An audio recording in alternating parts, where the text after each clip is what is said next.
My name is Isabelle Hart. I'm 27 years old.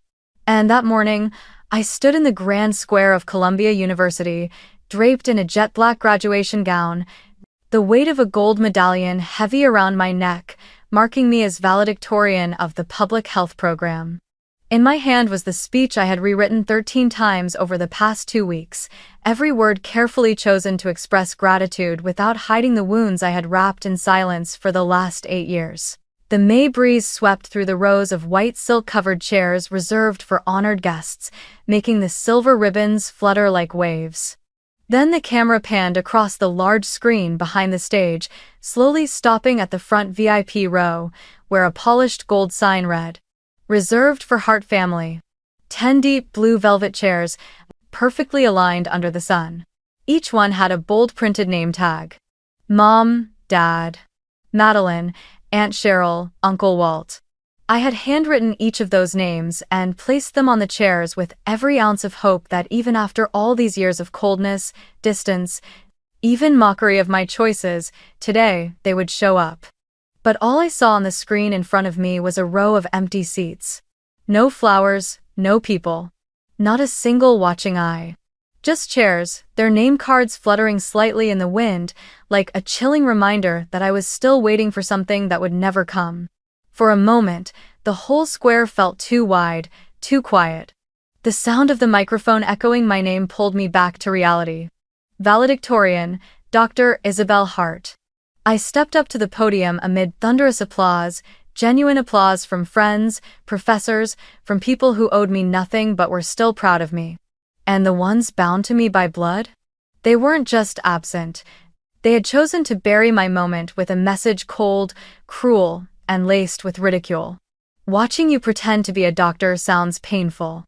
That came from my mother, the same woman who once told me, "Women don't need too much education, just know how to cook and marry someone stable." Then followed a comment from my sister Madeline, who was on a yacht off the coast of Bermuda with a glass of champagne in hand. "We'd rather be somewhere worth celebrating." I didn't cry. I didn't smile either. I just looked at those chairs one more time, not searching for presents anymore, but to remember, deeply, that everything I had tried to preserve all this time had been hollow for a long time. And perhaps it was in that very moment, under the roaring applause and the blazing screen, that I truly stepped out of the role of the good daughter and into myself. No one came. Not a single message of congratulations. Just a row of empty seats and an awakening I couldn't unsee. Have you ever felt like you were treated unfairly by your own family even after giving everything you had to prove yourself? If so, leave a comment and tell me where you're watching from, so I know I'm not the only one. I grew up in Charleston, South Carolina, a picture-perfect coastal city, serene and graceful, with white fences, old rooftops, and lavender gardens that make visitors believe everything here is idyllic. But inside the house on Meeting Street, where I spent the first 18 years of my life, lived a different story. My family wasn't violent or loud. On the contrary, every wound came in silence, disguised in words so gentle they barely made a sound but left marks like blades grazing the skin. In my family, value followed a strict formula. Be pretty, polite, presentable in the right way, and never too much. Madeline, my younger sister, was the perfect child by that definition. She had soft blonde curls, was crowned Charleston Summer Beauty Queen at 16, and had recently graced the cover of a local magazine for getting engaged to Lucas, heir to the most famous jewelry chain in the region. In my parents' eyes, Madeline was the pride of the family. As for me, Isabelle, I was the stubborn mind and the cold heart. I learned to read before kindergarten, won the state science fair in 6th grade, and nearly qualified for a NASA summer camp in 8th until my mother forbid me from going because that's not a place for girls. Every time I brought home a report card filled with A's, she would glance at it and say, "Don't show off, people will hate you for it." Whenever I excitedly talked about my dream of becoming a doctor, my father would clear his throat from the sofa and say, "Girls who are too smart have a hard time finding a husband. Women should know their limits." They never yelled.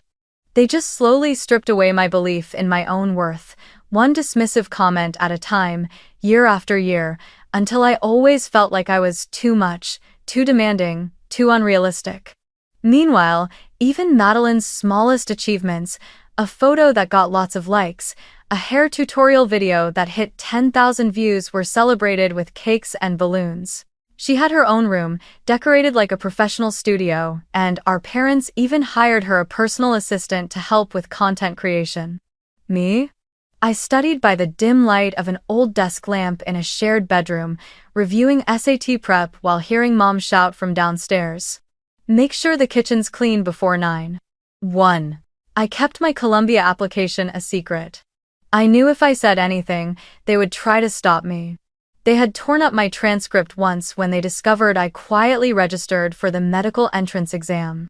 "I told you not to do anything that would embarrass this family." That was the last thing my mother said to me that day, before tossing the acceptance envelope into the trash like it was garbage. I picked it up, pressed it between the pages of my biology book, and tucked it at the bottom of my suitcase. The very next day, I left home quietly. Alone. No tears, no goodbyes.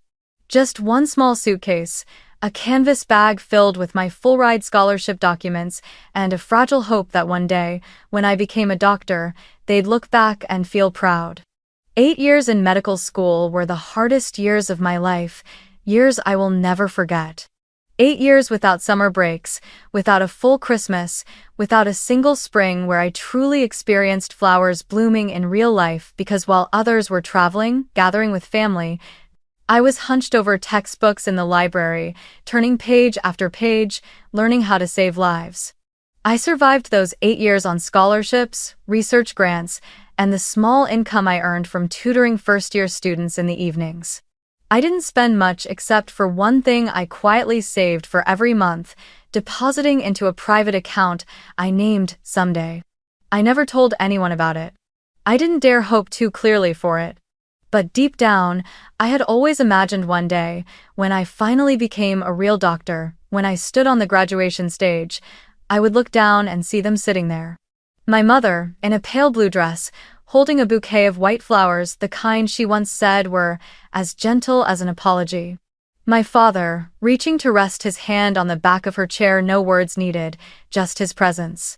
And Madeline no longer playing the lead in every story, but for the first time, simply sitting in the audience, applauding for her sister. When the school announced that I would be valedictorian and chosen to speak at the graduation ceremony, I didn't hesitate. I opened the Someday account and withdrew the entire amount. A perfect figure. $11,000. The worth of hundreds of hours tutoring after class. The part I held back each month instead of dining out. The birthday gifts I didn't buy for myself. And I used it to buy first-class plane tickets for my mother, father, and Madeline, a flight from Charleston to New York, complete with airport transfers, reclining seats, and a seasonal menu. I booked a boutique hotel room near Riverside Park, the place I had gone alone to see cherry blossoms in previous springs. I chose a room with a balcony overlooking the Hudson River, where the sunset reflects gently every afternoon. I asked the front desk to place a bouquet of white flowers in the room before they arrived, along with a handwritten card. "Thank you for coming. This time, I hope I can make you proud." I even hired a designer to create 3 custom invitations on thick cardstock with a metallic finish, their names embossed in a classic serif font. Mrs. Elizabeth Hart. Mr. Gerald Hart. Miss Madeline Hart, placed in a small box tied with a slate blue ribbon. I wanted them to feel special. I wanted them to believe they were an important part of this moment, not out of obligation, but out of family. I also coordinated with the graduation committee to reserve a special row of seats with their names printed on individual navy velvet chairs. Reserved. Hart family. I did all of this in silence. No one asked me to. No one knew. But part of me, a small part, still wanted to believe that if I made it easy enough, beautiful enough, loving enough, this time, they would come. The day before graduation, I called. No one picked up. I texted to confirm their flight details, the hotel check-in time, and the already paid reservation code. No response. That afternoon, I tried again. The phone rang, then went silent. I told myself, maybe they're packing, maybe they're on the way to the airport. But as the evening darkened, after I had rehearsed my speech one last time and was preparing for bed, my phone suddenly lit up. A message came in. One from my mother. One from Madeline. Mom wrote, "Watching you pretend to be a doctor sounds painful." No greeting, no explanation. Not a single hint of emotion, except for a quiet contempt that sliced through me like scissors severing the last thread of hope. I read it over and over, trying to convince myself it had been sent by mistake, or maybe it was just a cruel joke. But then, Madeline followed up with another message. "We'd rather be somewhere worth celebrating, bon voyage." Attached was a photo of all three of them, my mother, my father, and Madeline, standing on the deck of a yacht, the blue ocean behind them, cocktails in hand, and a caption that read, "Summer starts early when you choose the right priorities." I couldn't breathe for a few seconds. Not because I was shocked, but because, for the first time, I had no words left to defend them. No way to protect them in my own heart. I sat on the bed, staring at my graduation gown hanging on the door, thinking about the bouquet of white flowers waiting in a hotel room no one would ever check into. And I understood everything I had tried to build with them had always been a one-sided illusion. They didn't forget. They weren't too busy. They weren't unwilling to travel. They simply didn't see my graduation as something worthy of their presence, and maybe they had never seen me as worthy at all. Not when I was a child. Not when I got into college. Not when I wore my white coat, and certainly not now, when I became a doctor. That night, I didn't reply, I didn't cry. I didn't call Amanda, my best friend, and the one I always turned to when things went wrong. I just sat there in silence, watching the streetlight outside fall across my desk where my printed speech lay waiting, the one I knew I'd have to deliver tomorrow morning with a steady voice, even if my heart had just shattered into pieces. The next morning, New York turned unexpectedly cold, despite the calendar saying it was already May. Winds swept across the wide stone-paved courtyard of the main square where the graduation ceremony was held, tugging at my gown like a flag caught in a storm. I arrived early, out of habit, like someone afraid of missing something important. But this time, there was nothing left to prepare. Everything was already in place, the seats were perfectly arranged, the stage was equipped with a large LED screen projecting images of students being honored, and the VIP row 10 reserved chairs for my family was roped off with white ribbon, adorned with silk flowers, and tagged with embossed nameplates. Everything was perfect. Except the most important thing. I sat in the front row alongside the other honors graduates, eyes forward but mind drifting toward the right side of the stage where the section labeled Hart Family sat quietly in the sunlight. No one filled those seats. The deep blue velvet chairs had gathered a faint layer of dust, the edges of the name cards curled slightly in the breeze. I saw the tag labeled Mom sway gently on its thin wire hook, as if mocking me with the very hope I had once clung to. Classmates laughed, cameras clicked nonstop, people hugged each other in celebration. But I felt like I was in an entirely different place, a space where time slowed down, everything muted, frozen like a snapshot no one wanted to keep. When the dean called my name to give the speech, I stood up, adjusted my collar, and climbed the stage steps as steadily as I could. The entire square erupted in applause. Some people shouted my name. I heard Amanda yell, "Go Izzy," from the friends section. But all I could see were those empty chairs, not because I didn't feel the love surrounding me, but because, deep down, I was still searching for one pair of eyes, the ones that had once made me feel small to look at me, just this once, with pride.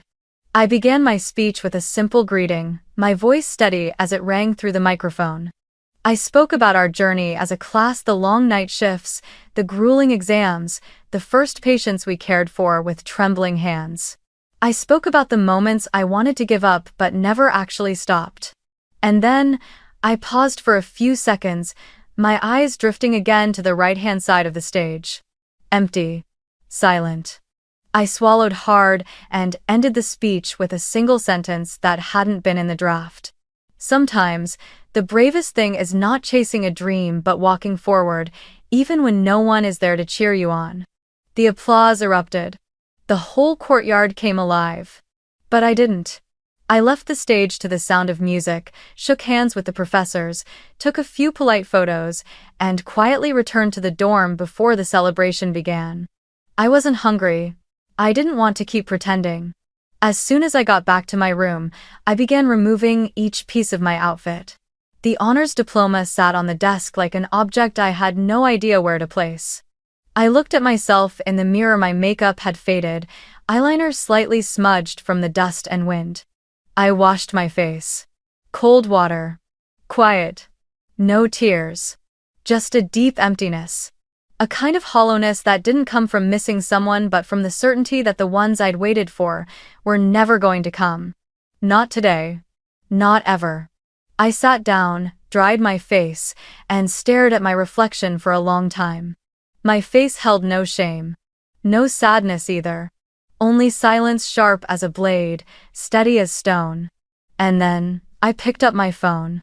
My mother's message was still there, unread. Watching you pretend to be a doctor sounds painful. I didn't open it. I didn't delete it either. I just looked at that line one last time as if sealing a box that held something rotten. Then I turned off the screen, opened the drawer, pulled out an envelope I had prepared long ago but never used, and began writing something I never thought I'd dare to say, "Thank you, Mom, for not coming." Not a bitter note. Just the first step toward closure. And right there, under the dim yellow light of that small room, I made a decision. I would no longer ask them to love me. I would no longer knock on a door that only opens when it benefits them. I would no longer hope that one day they'd think I was good enough. Because today, amidst thousands of clapping hands, I finally realized it wasn't just that they didn't show up. It was that they had never truly seen me at all. And if I wanted to live fully and with dignity, then the first thing I had to do was stop trying to be someone in their eyes. I had to become myself. And that alone was enough. The next morning, the air was still cold, but my mind was clear. No more doubt. No more hesitation between right and wrong, between anger and longing. I woke up early, made a cup of black coffee like always, and sat by the desk, looking out the window where the trees swayed gently in the morning wind. And in that quiet moment, I knew exactly what I was going to do. Not for revenge, not to reclaim anything, but simply to end a performance I had carried alone for so many years. A role no one watched, no one cared about, and no one stood to applaud when the curtain finally fell. I went to the print shop near the hospital, the same one that printed my thesis back in 6th year, and asked them to create a new copy of my diploma. Not a standard reprint, but the official version, with a gold seal and the embossed emblem of Columbia University. Dr. Isabelle Hart, School of Public Health, summa cum laude. I sat there waiting for nearly 2 hours, eyes fixed on every letter of the digital proof before giving final approval.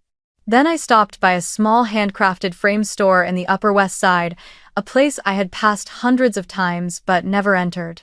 I chose a black walnut frame with brass trim, in a classic style, not flashy, but elegant and precise.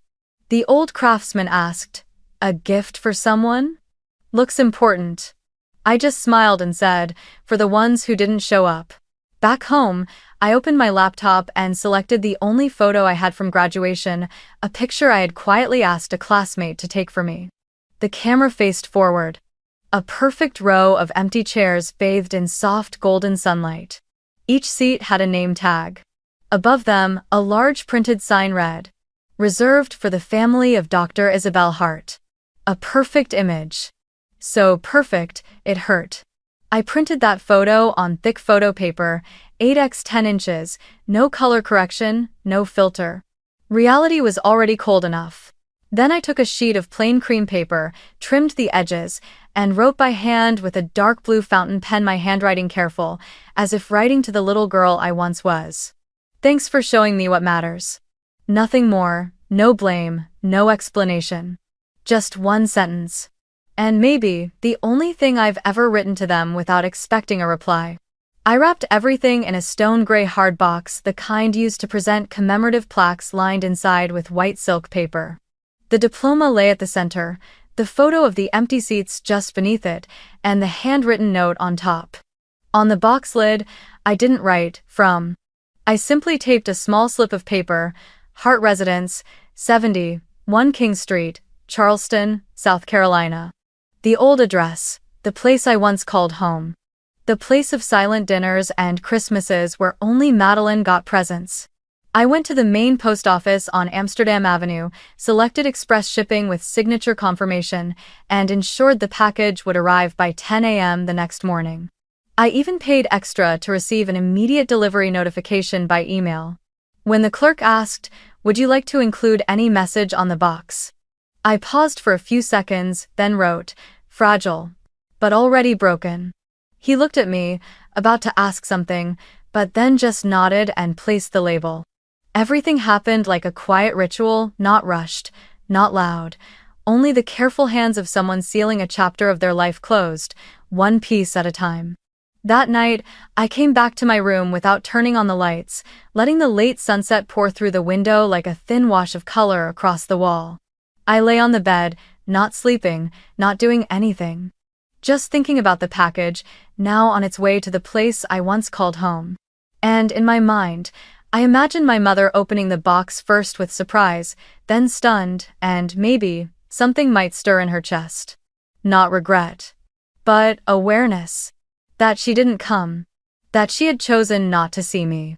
And now I would let her see, not through pleading, not through tears, but through a diploma, a photograph, and a single final line. Around 9 a.m. the next morning, I received the confirmation email. Delivery completed, signature obtained, E. Hart. I stared at that line for a long time. Part of me pictured my mother signing for the package, maybe still in her robe, coffee still warm in her hand, thinking it was a birthday gift mistakenly sent from some distant relative. Maybe she'd be surprised. Maybe she'd be angry. Maybe she'd cry. I didn't know. And strangely enough, I realized I no longer needed to. I didn't wait for a response. I didn't turn my phone off silent. I didn't say anything to Amanda. I just did one thing after getting that email.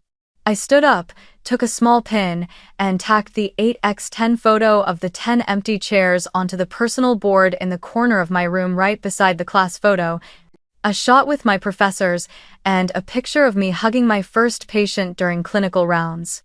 Then I wrote in my journal, just one brief line for the first time, not to soothe sadness, but to mark a moment of irreversible growth. I no longer need anyone to show up. I've learned how to send them away. I didn't have to wait long. Not even 3 hours after the confirmation that the package had been signed for by E. Hart, my phone began to vibrate steadily like a creature stirred awake. First came a call from a familiar landline, the number of the old house, one I once knew by heart but had erased from my contacts long ago. I didn't answer. The phone went quiet for a few seconds, then lit up again. This time, it was my father's number. I watched his name flash on the screen, and what I felt wasn't anger, nor hope, just a calm observation, like watching a winter rain begin to fall. Cold, damp, and offering no promise of warmth afterward. He left a voicemail. It wasn't long, nor deep. His voice was dry, flat, like he was speaking while driving. "You're too sensitive, people were just joking." Was it really worth all this? I didn't play the message, I just read the short preview that appeared on my screen, then swiped it away. The rain had started. Not rain from the sky, but a downpour of delayed responses from people who had chosen silence when I needed them most. Then came a message from Madeline. The first thing I saw was an eye-roll emoji. Then, "Did you really have to make it such a big deal? It's just a cruise. Everyone needs a break. You can't always be the center of everything, Izzy." I read every word not to analyze, but because it was almost laughable. There was even something vaguely pitiful about it. In their eyes, a medical school graduation, a milestone that marked nearly a decade of sweat, tears, and sacrifice, was just a cruise, just something skippable, something not worth celebrating. Not worth pausing a cocktail, not worth showing up for. I still didn't say anything. Still didn't reply. I was just about to set my phone down when the screen lit up again, not a call this time, but a voicemail. The sender's name, Mom. I hesitated for a moment. A small part of me, very small, still wanted to listen. Still wondered if maybe this time she'd say something different. Not blame, not deflection. Not pretending she didn't understand. I lifted the phone to my ear and pressed play. The first sound wasn't a voice. It was the sound of shallow, shaky breathing. Maybe she was climbing the stairs. Maybe she had just been crying. Her voice came through weak and trembling, like someone lost. Isabelle, I got it. A long pause. Then came the sobs, raw, uneven, no longer able to hide the shame or the pain. I didn't think it would hurt this much. I thought. Another pause. You're still my daughter, aren't you? Isabelle, please. And that was where I stopped. I didn't want to hear any more. I cut the voicemail off not out of anger, but because it was too late. Too late for apologies that come after the damage is done. Too late for tears that only fall when someone realizes they've lost what they took for granted. How many years had I lived with silent wounds, without a single word of comfort? How many moments had I stood on the edge of giving up, just hoping for a hand on my shoulder, a simple, "We believe in you"? And where were they then? I set the phone down on the desk. I didn't replay the voicemail. I didn't delete it either. I just let it sit there like a dried ink stain on paper. Impossible to erase, but also impossible to write over. I stood up and walked to the window. Outside, the sun had come up gently, and the tiny lavender flowers near the porch had started to bloom.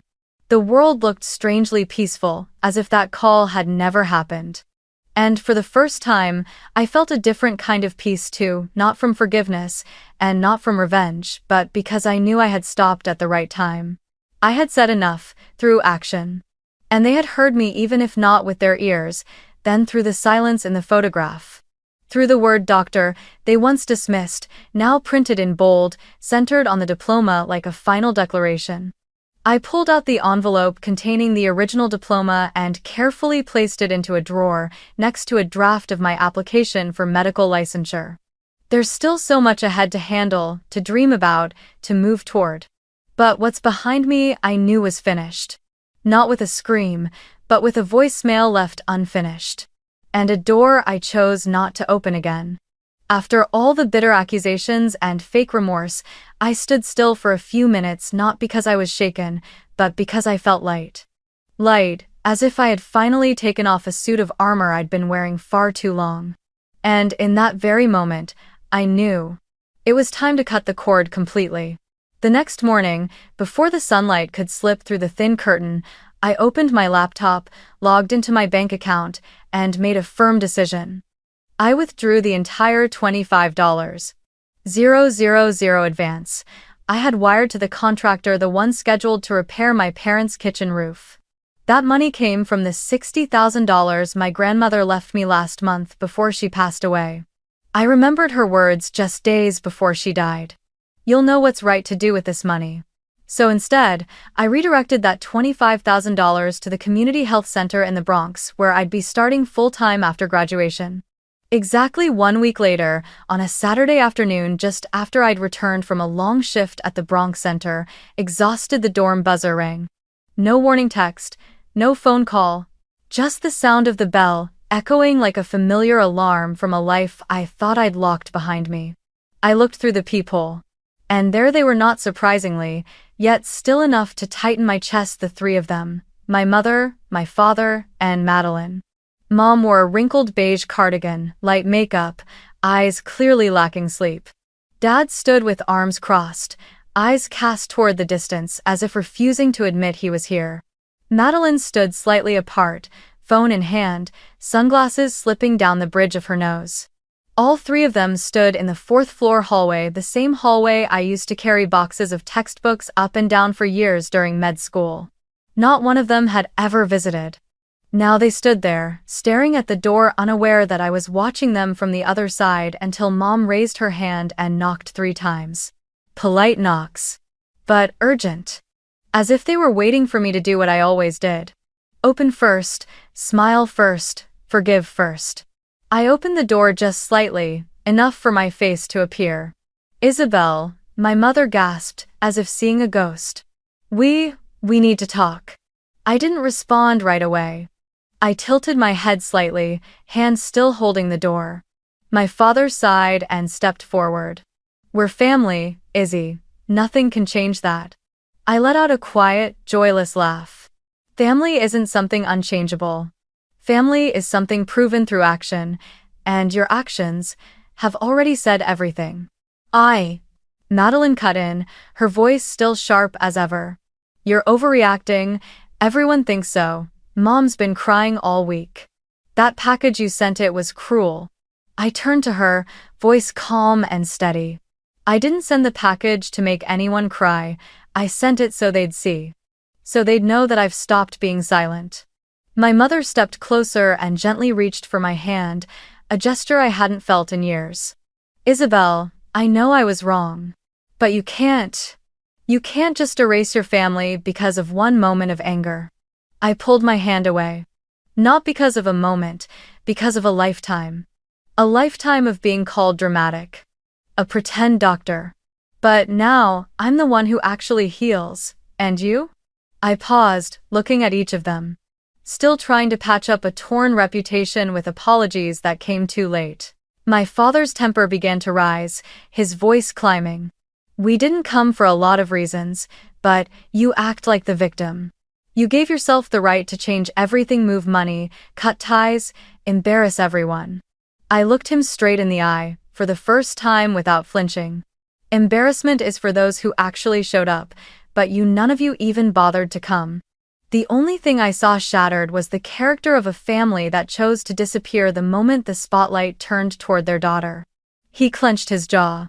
The money your grandmother left, that was family property. Your mother raised you for 18 years. At the very least, it should be used for the family. I tightened my grip on the doorknob, keeping my voice steady. That money was meant to build a future. To open doors into a world where I can actually help someone. Not to fix a kitchen floor for people who abandoned their own blood. My mother didn't raise me, she restrained me. And she left me standing alone at the most important moment of my life. And now, you're all here, for the money? My mother trembled, tears welling in her eyes. No, I came for you. I just want to talk. We can start over, Isabelle, if you just give me a chance. I looked at her. I saw the deeper lines on her face. The strands of gray in her hair.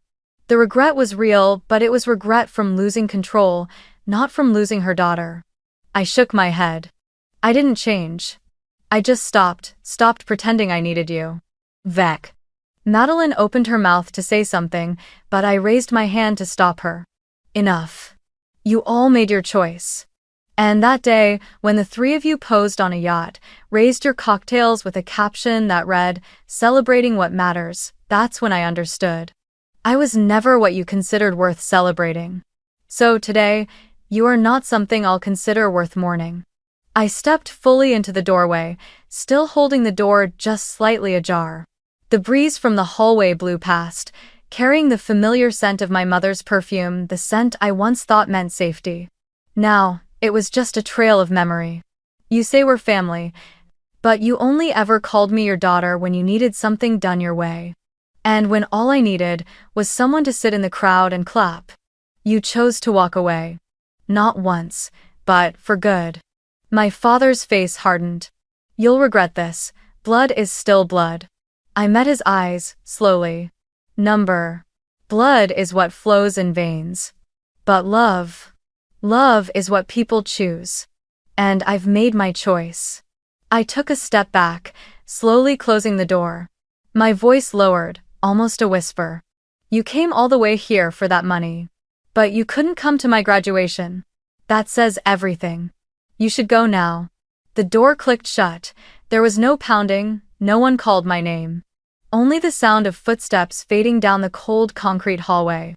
And something inside me, for the first time, no longer felt guilty for not opening my heart. I turned around and stepped back into my small room, the soft light glowing over the photo of Amanda and me smiling beneath the sign that read, "Welcome to Bronx Health Center." I didn't cry, I didn't smile. I just stood there for a few seconds, then poured myself a glass of water and set it beside my laptop where the medical license application sat already filled out. And in that complete stillness, I whispered a sentence not for anyone, not against anyone, just so I could hear it for myself one last time. I've become the person I used to dream of, and I did it alone.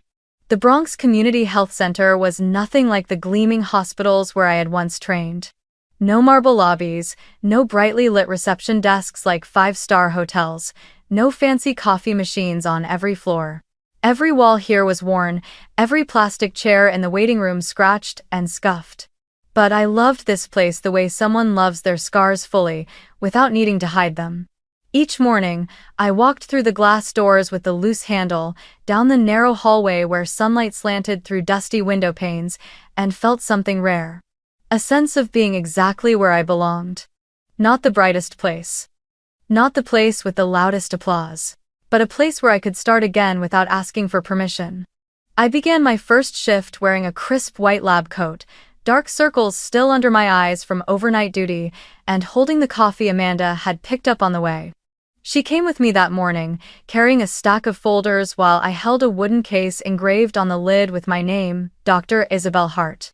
When I unlocked the door to my clinic, small, just a desk, a worn swivel chair, 2 wooden chairs for patients, and a shelf of medical books, I took a deep breath. The scent of fresh paint, printed paper, and disinfectant filled the air.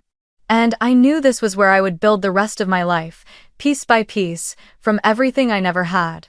I hung my diploma on the wall with a wooden peg, right next to a photo from our soft opening. Me, Amanda, and the team of nurses all beaming, standing in front of a chalkboard sign that read, "Welcome to Bronx Health Center, where no one gets left behind." There were no empty chairs in the photo. No one missing. Everyone was present. No one came out of obligation. No one pretended. I stepped back a few feet and looked at the 2 frames side by side, as if looking at 2 versions of myself.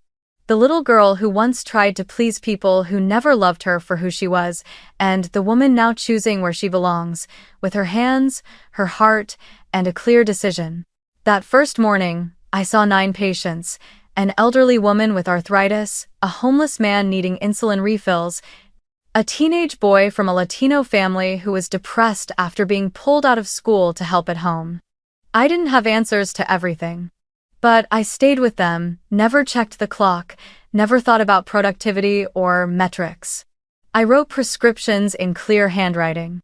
I called the pharmacy to ask about a cheaper generic option. I placed a hand gently on a patient's shoulder as they left, just like my grandmother once touched my hand long ago, saying nothing, and still making me feel safe. Midway through my shift, the receptionist handed me a note. Room 4, new elderly patient, mild shortness of breath, low mood. I walked in. A black woman with cropped silver hair sat curled in the chair, her hand resting on her chest.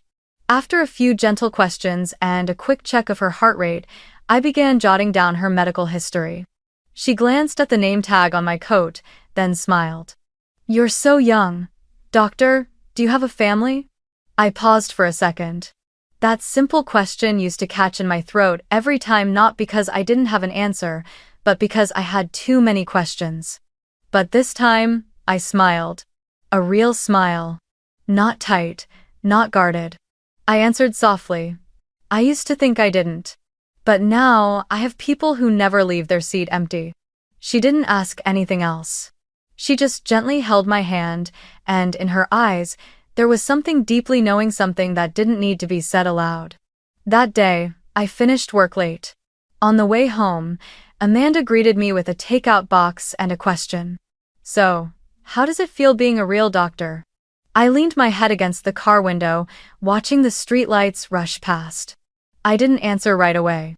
I just held her hand, squeezed it gently, and said, "It's not the feeling of being a doctor, it's the feeling of no longer having to prove anything to anyone."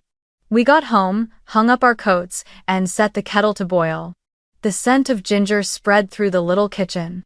I opened my laptop and looked at the grant application to expand the community health center, where I was proposing a new counseling room, free for young people.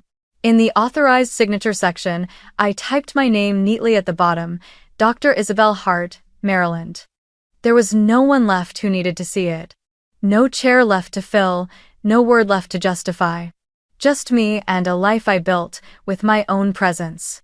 If you've ever sat in a crowded room and still felt invisible, if you've ever wrapped your love in effort, in silence, in sacrifice only to receive a dismissive text, a cold glance, or worse, silence, then know this: you are not alone. Not everyone is born into a family that knows how to love, but everyone has the right to choose where their heart belongs. And sometimes, family isn't blood, it's the ones who stay when everyone else walks away. I'm not telling this story to be pitied. I'm telling it to remind myself, and anyone who's ever felt the same, that you don't need to be accepted to be enough. You've been enough since the moment you stopped trying to prove it. If you've read this far, leave a comment. I deserve a life I don't have to prove to anyone. And if you've ever stood on the sidelines of a celebration that was supposed to be yours, share this video. Because maybe someone out there needs to know they're not alone either.